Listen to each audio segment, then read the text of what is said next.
Good afternoon dear students. आशा करती हूँ कि आप सभी स्वस्थ होंगे और घर पर होंगे। तो हम नेक्स्ट टॉपिक पढ़ेंगे आपका व्यावसायिक संगठन के उद्देश्य, ऑब्जेक्टिव ऑफ बिजनेस ऑर्गेनाइजेशन। इसमें पहला पॉइंट आपका आता है व्यवसाय संबंधी सैद्धांतिक ज्ञान से सुसज्जित करना। व्यवसाय संबंधी सैद्धांतिक ज्ञान क्या होता है? जैसे मान लीजिए कि आप कंप्यूटर की पढ़ाई कर रहे हैं या कंप्यूटर का कोई कोर्स कर रहे हैं, तो सिर्फ थ्योरी ही मायने नहीं रखती है, थ्योरी के साथ साथ आपको प्रैक्टिकल भी उतना ही मायने रखता है जब भी आप उस चीज़ को सीख पाएंगे। तो सैद्धांतिक ज्ञान से मतलब यही होता है कि खाली बिजनेस खोलने से कुछ नहीं हो जाता, आपको उसके बारे में ज्ञान होना भी जरूरी है कि आप कौन सा बिजनेस करना चाह रहे हैं। तो ये बिजनेस मार्केट में नया होगा या और भी इसके प्रारूप हैं जो चल रहे हैं, आपका बिजनेस कैसा चलेगा, आपको कितना लाभ मिलेगा, आपकी इसमें लगाने के लिए जो पूंजी है वो कितनी होगी, सारी चीज़ें ये कायमे सैद्धांतिक ज्ञान में आती हैं। मतलब आपको व्यवसाय खोलने से पहले इसके बारे में ज्ञान होना अत्यंत आवश्यक है। ये इसका पहला पॉइंट होता है। आप सभी कोर्स भी खरीद लीजिए अभी तक अगर आपने नहीं खरीदे हैं, क्योंकि आगे पढ़ाई करिए, नहीं तो आपको समझ में ही नहीं आएगा कि हमारा सिलेबस क्या है, कौन से सब्जेक्ट हैं, क्या है। घर पे भी पढ़ाई चालू कर दीजिए। आपका सेकंड पॉइंट है उत्पादन संबंधी मितव्ययताएं। उत्पादन संबंधी मितव्ययताओं से मतलब ये होता है कि व्यवसाय संगठन का उद्देश्य क्या है, न्यूनतम लागत से अधिकतम उत्पादन प्राप्त करना होता है। न्यूनतम लागत का मतलब क्या होता है, आप कम से कम पैसा खर्च करें और जो वस्तु का निर्माण हो रहा है, प्रोडक्शन हो रहा है, वह क्वालिटी में अच्छी होनी चाहिए। मतलब क्या है, जब आप किसी वस्तु का निर्माण करते हो, किसी फैक्ट्री में किसी वस्तु का निर्माण होता है, आप वो कोई सी भी चीज़ हो, तो उसमें सबसे पहले मायने क्या रखता है, उसकी किस्म और मात्रा, दोनों ही दृष्टियों को देखा जाता है। दोनों ही चीज़ें क्या है, अच्छी होनी चाहिए। अगर मान लीजिए कि आप कम कीमत पर कोई वस्तु दे रहे हैं लेकिन उसकी क्वालिटी अच्छी नहीं है, गुणवत्ता अच्छी नहीं है, तो वस्तु बिकेगी नहीं।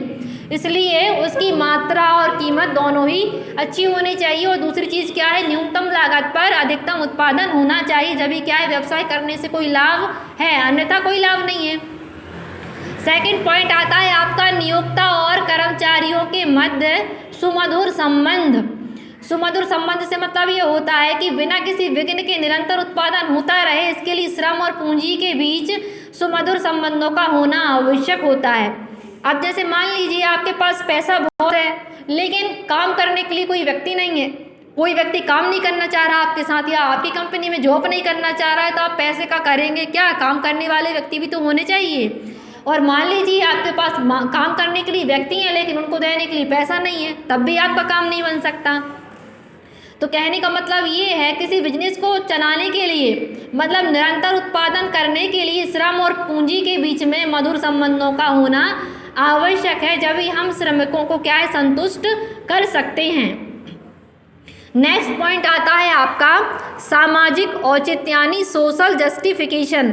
सोशल जस्टिफिकेशन का मतलब ये होता है कि यदि व्यवसाय का उद्देश्य लाभ अर्जित करना होता है, फिर भी वही लाभ उचित समझा जाता है जो समाज की अधिकाधिक सेवाएं करते हुए प्राप्त किया गया हो। मतलब क्या है, व्यवसाय का पहला उद्देश्य, सबसे पहला मेन पॉइंट क्या होता है, लाभ कमाना। कोई भी व्यक्ति, आप हो, मैं हूँ, हम बिजनेस किस लिए करते हैं, ताकि हम लाभ कमा सकें। लेकिन फिर भी वही लाभ सही समझा जाता है जो समाज की अधिकाधिक सेवा करते हुए प्राप्त किया जाए। ये नहीं कि आप 10 रुपये की वस्तु खरीद के लेके आए हैं और उसको आप 500 रुपये में बेच रहे हो। अगर आप लाभ कमाते हो तो वो लाभ उचित लाभ नहीं कहा जाएगा। हाँ, आप 10 रुपये की वस्तु को 30 रुपये 40 रुपये तक बेच सकते हैं, लेकिन इसका मतलब ये नहीं कि आप उसको 500-600 रुपये में बेचेंगे। तो ये क्या है, जो आप ग्राहक कस्टमर आएंगे उनके प्रति आपका अच्छा व्यवहार नहीं रहेगा। नेक्स्ट पॉइंट आपका आता है अधिक व अच्छा उत्पादन न्यूनतम लागत पर। व्यवसाय संगठन का प्रमुख उद्देश्य क्या होता है, अधिक व अच्छा उत्पादन कम लागत पर प्राप्त करना होता है। लाभ के उचित स्तर को बनाए रखने के लिए जरूरी है कि लागत क्या है, न्यूनतम हो। यह तभी संभव है जबकि संस्था में अपव्ययों या फिजूल खर्ची को रोका जा सके। अधिक व अच्छा उत्पादन न्यूनतम लागत पर यानी maximum and better production of minimum cost. अधिक व अच्छा उत्पादन हम कम लागत पर या न्यूनतम लागत पर कैसे करें। अब मान लीजिए आपने अभी नया बिजनेस चालू किया है, कोई सा भी हो, मान लीजिए कपड़े की दुकान खोली है, कोई भी चीज़ है। अब अभी आपने नया बिजनेस चालू किया है और आपने बिजनेस में पैसा लगा दिया। उसके बाद में अभी आप स्वयं बिजनेस चला के देखिए, आप स्वयं बिजनेस चलाने की जहाँ 2 लड़कों से काम हो सकता था, 2 वर्कर से काम चल सकता था, वहाँ आपने 10 वर्कर लगा लिए। तो आपके उन 10 वर्करों की सैलरी भी आपके बिजनेस में ऐड हो गई है। उसके साथ आपने एसी लगवा लिया, टीवी लगवा ली, दुनिया भर की चीज़ें लगवा ली। तो ये क्या होती है, फिजूल खर्ची होती है। आपका बिजनेस कब सक्सेसफुल होता है, जब जितना बड़ा आपका बिजनेस है तो आप उतनी कमाई निकाल के, अगर आपको और बड़ा करना है तो उसी जो पैसा आ रहा है लाभ से, उसी पैसे को आप उसमें लगाते जाएं। तभी ये नहीं कि जितना उसमें कमाई नहीं हो रही उससे ज़्यादा आपके खर्चे हो रहे हैं। कैसे चलेगा ऐसा बिजनेस। उसके बाद में नेक्स्ट पॉइंट आपका आता है समय और प्रयत्नों में मितव्ययता। समय और प्रयत्नों में मितव्ययता का मतलब ये है कि किसी भी व्यवसाय की सफलता पर समय का क्या है, बहुत ही गहरा प्रभाव पड़ता है। अब मान लीजिए मार्केटिंग टाइम, हम मार्केट जाके देखते हो तो 10 बजे से 9 बजे से, या जो जैसे मान लीजिए सब्जी की दुकानें हैं, दूध फलों की दुकानें हैं, बस सुबह 7-8 बजे से खुलने लगती हैं। अब मान लीजिए कि हम सुबह चाय पीते हैं और दूध की दुकानें सुबह न खुलकर 1 बजे खोलें, तो कोई चाय दूध पिएगा क्या, सुबह चाहिए ना उसको। तो समय क्या है, बहुत ही महत्वपूर्ण भूमिका निभाता है बिजनेस में। तो इसके लिए आपको बिजनेस को समय से खोलना और समय से बंद करना बहुत ही आवश्यक होता है। अब जैसे मान लीजिए कि 10 बजे आपकी दुकान खुल जानी चाहिए, और अगर मार्केट टाइम रहता है, अगर सीज़न का टाइम रहता है तो रात में 10-10 बजे तक दुकानें खुली रहती हैं, 12-12 बजे तक मार्केट खुला रहता है, काम चलता रहता है।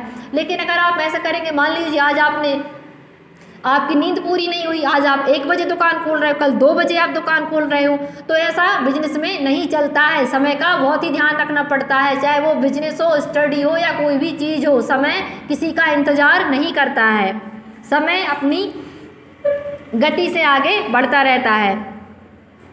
ये हो गए आपके व्यवसाय संगठन के उद्देश्य, कि व्यवसाय संगठन के उद्देश्य क्या क्या होते हैं। Thank you.